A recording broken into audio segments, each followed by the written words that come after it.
વાલોડ તાલુકાનું અંબાચ ગામ બેટમાં ફેરવાયું। Fire brigade અને એનડીઆરએફના જવાનોએ ગામમાં ફસાયેલા લોકોનું રેસ્ક્યુ કર્યું। નાના બાળકોને સલામત સ્થળે ખસેડવામાં આવ્યા।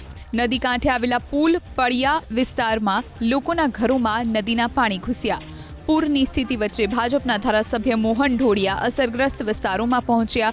જે લોકોનું સ્થળાંતર કરવામાં આવ્યું તે લોકો માટે જમવા સહિતની વ્યવસ્થા કરવા અધિકારીઓને સૂચના આપી। ઉપરવાસમાં વરસાદના કારણે તાપી જિલ્લાની ઝાંખરી નદીમાં આવ્યું પૂર। વ્યારા તાલુકાના છીંડિયા ગામના ઘરોમાં નદીના પાણી ઘૂસ્યા, જેના કારણે ઘરવખરીને નુકસાન થયું। વ્યારાથી પસાર થતા સ્ટેટ હાઈવે પર ઝાંઝરી નદીના પાણી વહેતા થયા, જેને લઈને ડાંગ તરફ જતો માર્ગ બંધ કરવો પડ્યો। વરસાદને લઈને વ્યારાના લખાલી ગામની પ્રાથમિક શાળાની કમ્પાઉન્ડ વોલ ધરાશયી થઈ। શાળામાં રજા હોવાથી કોઈ જાનહાનિ ન થઈ।